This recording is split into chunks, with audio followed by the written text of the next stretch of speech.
The old farmhouse loomed ahead, its silhouette a jagged outline against the twilight sky. As we pulled up the gravel driveway, the house seemed to breathe a sigh, the wind rustling through the overgrown weeds that encroached on the path. Sitting beside me in the front seat, my friend Jessica let out a nervous chuckle. "Looks like something out of a horror movie," she said, attempting to lighten the mood. We had arrived at the farmhouse we'd rented through Airbnb, and despite the impressive photos on the listing, reality felt a lot less welcoming. The large porch sagged under the weight of time, and the cracked and dusty windows stared back at us like hollow eyes. "Come on, Jess, it's just an old house," I reassured her, though my own heart was racing. I could feel the chill in the air, and the once comforting hum of the car's engine now seemed to highlight the silence of the surrounding countryside. The house was breathing, waiting for us to make the first move. We unloaded our bags and made our way up the creaky steps, each groan of the wood amplifying the sense of foreboding. The dim light from our flashlights cast long, erratic shadows on the walls. The air was thick with the scent of mildew and something else, something I couldn't quite place. "Welcome home," Jessica said with a shiver, her voice barely more than a whisper. The interior was as expected. Dusty furniture draped in white sheets, antique portraits whose eyes seemed to follow us, and wooden floors that protested with every step. We tried to shake off the unsettling feeling that clung to us like a second skin, attributing it to the age of the house and our overactive imaginations. As night fell, we unpacked and set up our sleeping arrangements. The house groaned and shifted, the wind outside whispering through the gaps in the walls. We laughed off the occasional creak or pop as the house settled. "Just the house," Jessica said with a forced laugh, but her eyes betrayed her unease. It wasn't long before the sounds began, soft, deliberate footsteps echoing from somewhere upstairs. My heart pounded as I glanced at Jessica, who was already wide-eyed.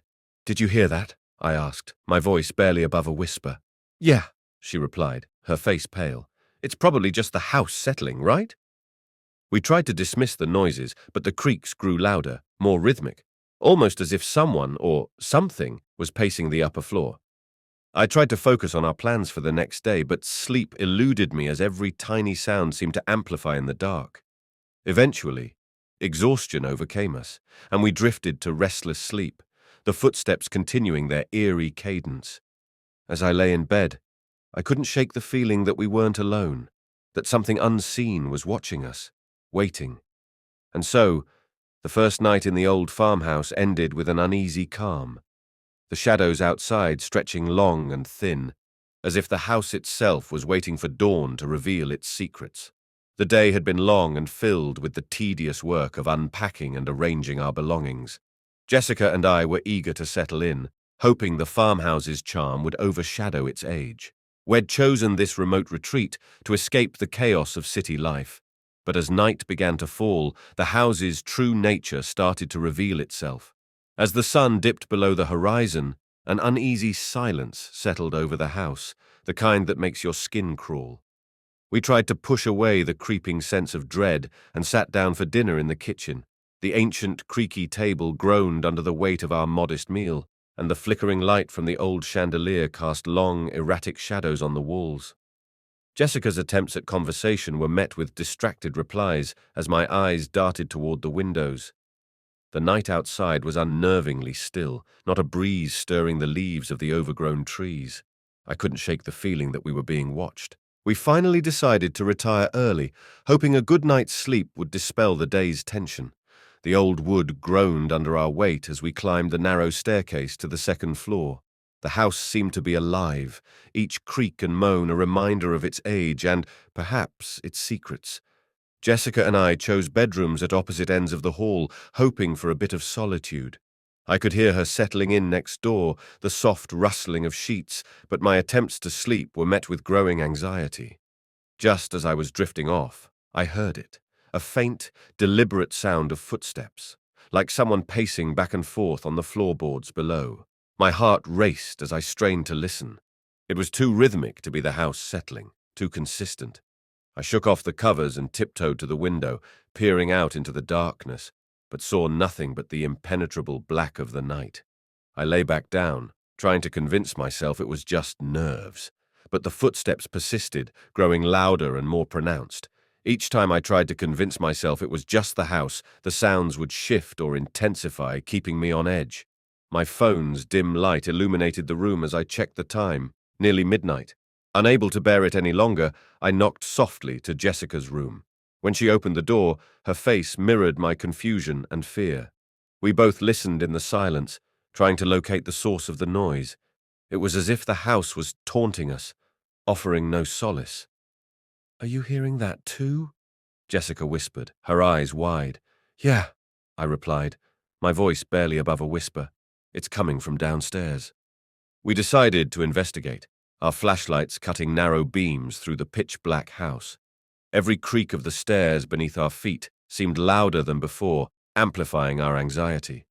We crept through the darkened living room, the only light coming from the feeble beam of our flashlights dancing over old furniture and dusty corners. The source of the footsteps remained elusive. The sound gradually faded away as we searched the ground floor, leaving an eerie stillness in its wake. We finally returned to our rooms, our nerves frazzled. Despite our best efforts to sleep, the oppressive sense of being watched lingered, as if the house was alive and aware of our fear. Lying in bed, I couldn't escape feeling something was wrong. The farmhouse had welcomed us with an unsettling presence, and the first night was the beginning of our unsettling stay. The sun had barely dipped below the horizon when the house began to feel different. It wasn't just the usual creaks and groans of an old building settling. Something else made the hair on my arms stand up. Jessica and I tried to shrug off the growing unease as we prepared for another night in the farmhouse. We had settled into the living room, attempting to distract ourselves with a movie. The flickering light of the screen cast odd shadows on the walls made the room seem alive in a way that wasn't comforting. The once inviting space now seemed to hold its breath, waiting for something to happen. Around midnight, I saw it. Out of the corner of my eye, a dark shape flitted past the window. I froze, straining to see through the thin curtains. "Did you see that?" I asked Jessica, who was sitting on the couch next to me. Her eyes were wide with a mix of fear and curiosity. "See what?" she replied, her voice tight. I nodded towards the window. There was something outside. I'm not sure what it was. Jessica peered out, but the darkness beyond the glass was impenetrable. "Probably just a trick of the light," she said, though her tone suggested she wasn't convinced. We went back to watching the movie, but neither of us could shake the feeling of being observed. Every sound seemed amplified. The curtains rustle, the wind's distant howl, and the floorboards creak. The shadows in the room took on their own life, stretching and curling in unnatural ways. The next night, things took a more unsettling turn. We had just finished dinner when Jessica noticed something peculiar. "Look at that," she said, pointing to the window. The moonlight shone pale over the fields outside, but the shadows moved. They weren't the usual shapes cast by the trees or the barn. These shadows seemed to dart and dance purposefully. They appeared and disappeared too quickly to be explained away by the wind or passing animals. "I don't like this," I admitted, my voice barely above a whisper. "It feels like someone or something is out there." Jessica nodded in agreement. "Maybe we should call someone," she suggested, her eyes wide, "like a local historian or someone who knows about the house's history." Before we could make a decision, the power flickered, the lights dimmed, and then went out completely, plunging us into darkness. We fumbled for our phones to use their flashlights, and as we did, a cold draft swept through the room, carrying a faint, chilling whisper. The whispers grew louder, more distinct. They sounded like muffled voices, speaking in a language we couldn't understand. Jessica and I looked at each other in horror, unable to ignore the growing realization that something beyond our control was happening. "Let's just stay calm," I said, trying to sound more confident than I felt. "Well, wait for the power to come back on, and in the morning we'll look into this more." Jessica nodded, though I could see the fear in her eyes. We sat huddled together, our voices low as we tried to make sense of the night's events. We flinched each time a shadow moved past the window or a strange noise echoed through the house. It wasn't until the early morning hours, when the first light of dawn began to creep through the curtains, that the unsettling sensations faded. But even then, the unease lingered like a shadow that refused to leave.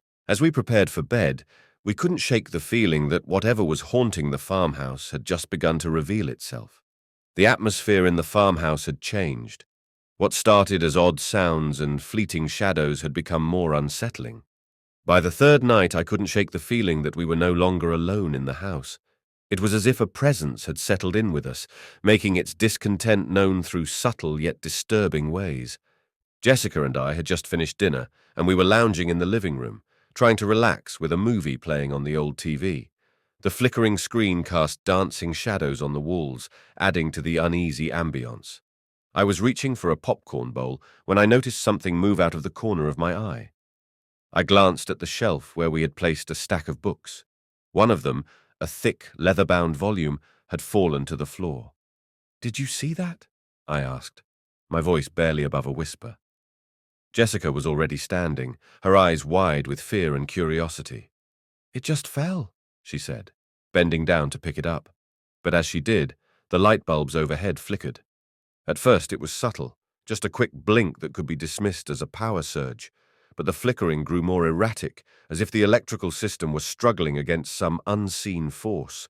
I grabbed the flashlight we had brought along, trying to cut through the growing darkness in the room. We checked the light bulbs and wiring, but everything seemed intact.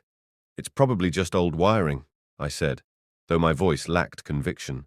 As we tried to sleep that night, the disturbances grew more frequent. I lay in bed, the sheets tangled around me, and every time I closed my eyes, I heard the faintest sound, a rustling noise, like someone brushing against the furniture. I sat up, straining to listen, but there was silence. Each time I tried to settle back down, the unsettling feeling of being watched returned, and sleep remained elusive. Jessica wasn't faring much better. Her room was right across from mine, and I could hear her moving around, pacing back and forth. Finally, she knocked on my door, her face pale. "I keep hearing noises," she said, her voice trembling. "It's like footsteps in the hallway, but when I check, there's nothing there." "Maybe it's just the house settling," I suggested, though I didn't believe it. "Let's just try to ignore it and get some rest." But ignoring it proved impossible. The following day, we found the kitchen in disarray. The dishes we'd left on the counter were scattered across the floor, and the cabinet doors were ajar. Neither of us had heard any sounds during the night, but the mess was undeniable. "This is getting out of hand," Jessica said, her voice edged with frustration. "We need to figure out what's going on." I agreed. We had to confront whatever was causing these disturbances, but part of me feared what we might uncover. Every corner of the house seemed to hide something, a secret, a past grievance, or perhaps a presence that refused to let go. The unexplained phenomena were no longer just annoying. They became frighteningly personal. It was a dreary, rain-soaked afternoon when Jessica and I decided to explore the attic. The sun barely peeked through the heavy clouds, casting long shadows that seemed to dance along the walls of the old farmhouse. We had been hearing noises for days, and the feeling of unease was becoming impossible to ignore. We hoped that finding out more about the house's past might offer some explanation. The attic was cluttered, with dusty old furniture and forgotten relics of a bygone era.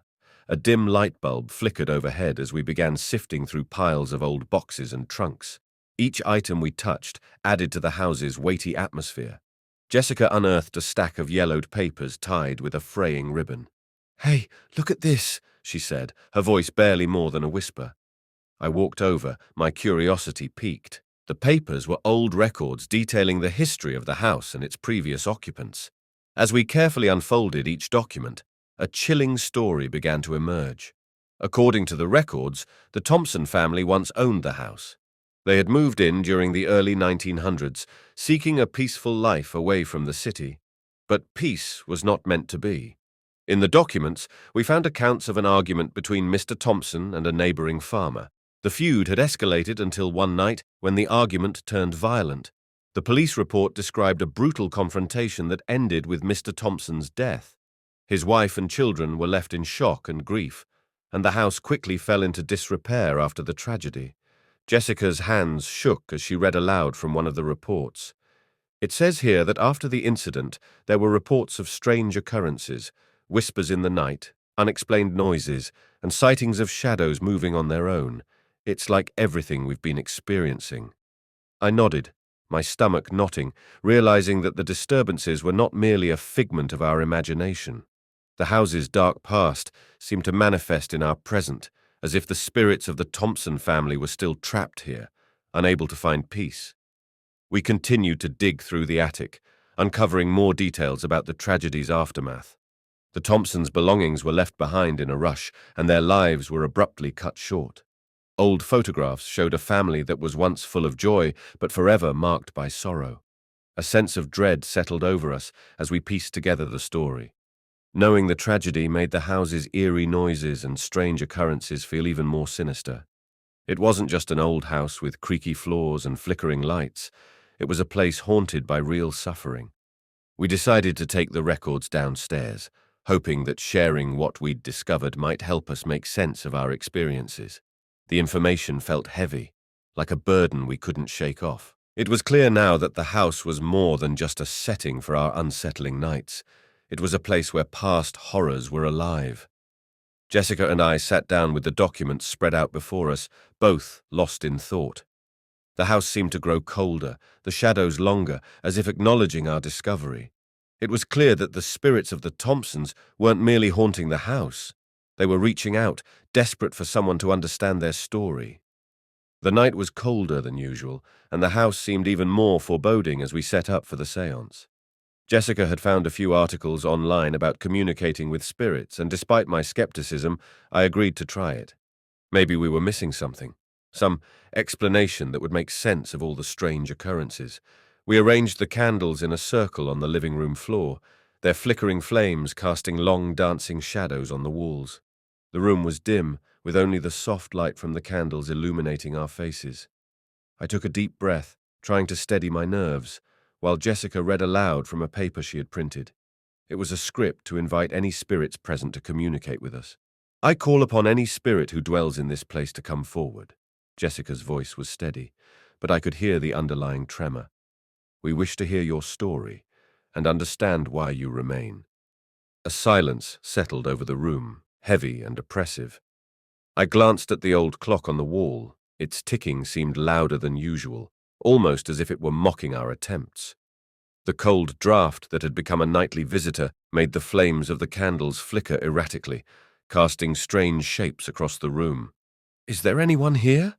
Jessica asked, her voice almost a whisper now. "Please give us a sign." The temperature in the room dropped sharply. I could see my breath condense in the air, and a shiver ran down my spine. Jessica looked at me, her eyes wide with fear and determination. We both felt it, an almost palpable presence hovering just out of reach. Suddenly, one of the candles went out. We both jumped, but before we could react, a faint whisper seemed to swirl around us. It was too indistinct to make out, but the sound was unmistakable. It was as if someone was next to us, murmuring words we couldn't understand. "Hello, can you hear us?" I called out into the darkness, my voice trembling. The candlelight dimmed, and the room grew colder still. The whispers grew louder, but still unintelligible. Jessica grabbed my hand, squeezing it tightly.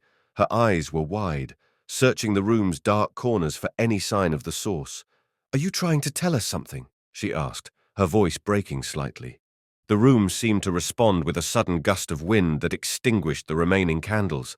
We were left in near-total darkness, save for the moonlight filtering through the dusty windows. My heart raced as I fumbled for my flashlight, casting its beam around the room. The air felt heavier, thicker, as if an unseen weight was pressing us down. The whispers had stopped, replaced by an eerie silence that was somehow even more unsettling. We sat in the darkness, both of us too unnerved to speak. I could feel the weight of the spirit's presence, though they remained just out of reach. It was as if the spirits were there, but they refused to clarify their intentions. After what felt like hours, we decided to call it a night. We lit the candles and carefully packed the séance materials, our minds racing with questions and fears. We had hoped for a clear answer or a definitive sign, but we were left with more uncertainty.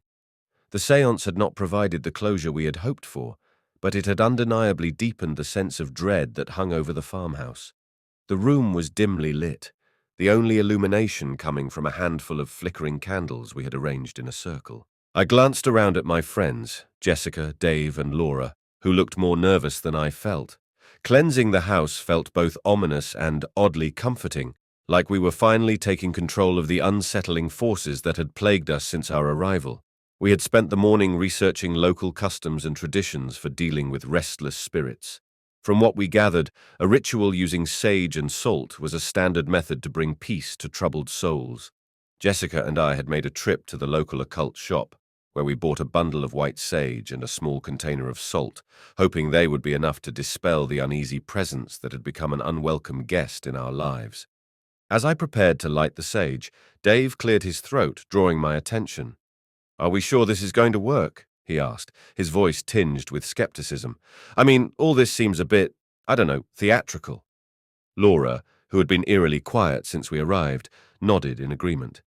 "It feels like we're grasping at straws here, but at this point, I'm willing to try anything." I took a deep breath and struck a match, igniting the sage. The room was filled with a fragrant smoke that curled and danced in the air, mingling with the faint scent of candle wax. I began to stroll around the room, trailing the smoking sage stick behind me. As I moved, I felt the warmth of the smoke against my skin, and I tried to focus on the intention of the ritual, to bring peace and calm to the spirits and to rid the house of whatever was causing us distress. Jessica followed with the salt, sprinkling it along the room's edges and the doorways. She moved methodically, her concentration evident in how her fingers carefully released the grains. The sound of the salt hitting the floor was oddly soothing, a small comfort amid the tension. Halfway through the ritual, a sudden draft swept through the room, causing the candles to flicker wildly. Laura let out a gasp, her eyes wide with alarm. I could feel the air grow colder, as if an invisible presence was paying close attention to what we were doing. I quickened my pace, hoping to finish the ritual before our nerves got the best of us. As we completed the final steps, extinguishing the sage and allowing the smoke to dissipate, a strange silence fell over the room. It was a heavy, pregnant silence that seemed to hold its breath. We stood in the middle of the room, the candles still casting a soft glow, and waited. Nothing happened immediately, but I couldn't shake the feeling that the house was somehow different. "We did it," I said, though my voice lacked conviction. "Let's hope it makes a difference." Jessica and Dave nodded, though they looked far from reassured. Laura's eyes lingered on the now still candles, her expression thoughtful but wary. We each retreated to our corners of the house, hoping that the ritual had brought some semblance of peace. Later that night, as we tried to sleep, the house was quieter than it had been in days. The creaks and groans of the old structure seemed subdued, and the shadowy figures that once flitted past the windows were gone.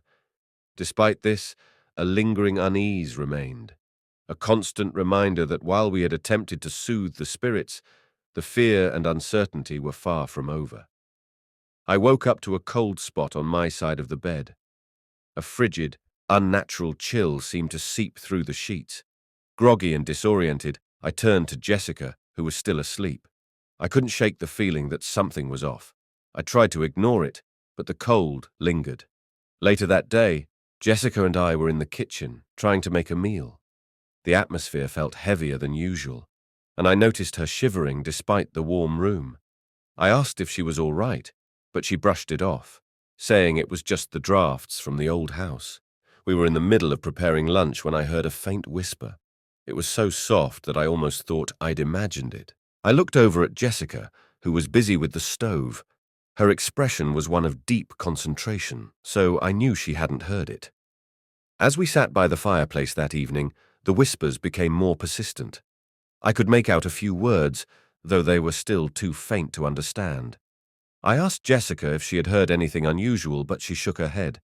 Her denial didn't ease my growing discomfort. The next night, the disturbances escalated. I was alone in the living room trying to read when I felt a sudden gust of wind, even though the windows were all shut. The pages of my book fluttered, and a chill swept over me. I set the book down and checked the windows, which were securely closed. When I returned to my seat, I saw a fleeting and quick shadow move across the room. I tried to call Jessica, but she was out for a late-night walk to clear her mind, leaving me alone in the unsettling atmosphere. As I sat in the room's dim light, the shadow seemed to move closer, its form growing more distinct. It was as if the darkness was trying to reach out to me. My heart pounded in my chest. Jessica returned an hour later, visibly shaken. She confessed that she had seen something strange while walking outside, something that looked like a figure darting through the trees. Her description matched the shadow I had seen earlier. We both knew we weren't imagining things. The experiences didn't stop at shadows and whispers. The house seemed to react to our presence, almost as if it were alive. I started having vivid nightmares about being watched, and Jessica reported hearing footsteps following her whenever she was alone. The personal nature of these phenomena suggested that whatever was haunting the house had a particular interest in us. It became clear that these were not random occurrences. The house had an unsettlingly personal connection to us. The idea that the disturbances were directed at us individually rather than just random hauntings filled us with a new level of dread. It was as if the spirits were trying to communicate something specific, something that was deeply unsettling. By the end of the week, the relentless nature of the disturbances had us on edge. We both felt that the house had a dark secret that was being forcefully unveiled through these eerie occurrences. The feeling of being watched never left us, even during the rare moments of respite. The house was no longer just a place we were renting, it had become an active participant in our fears. The farmhouse loomed behind us as we drove into town, its shadowy presence still clinging to our thoughts.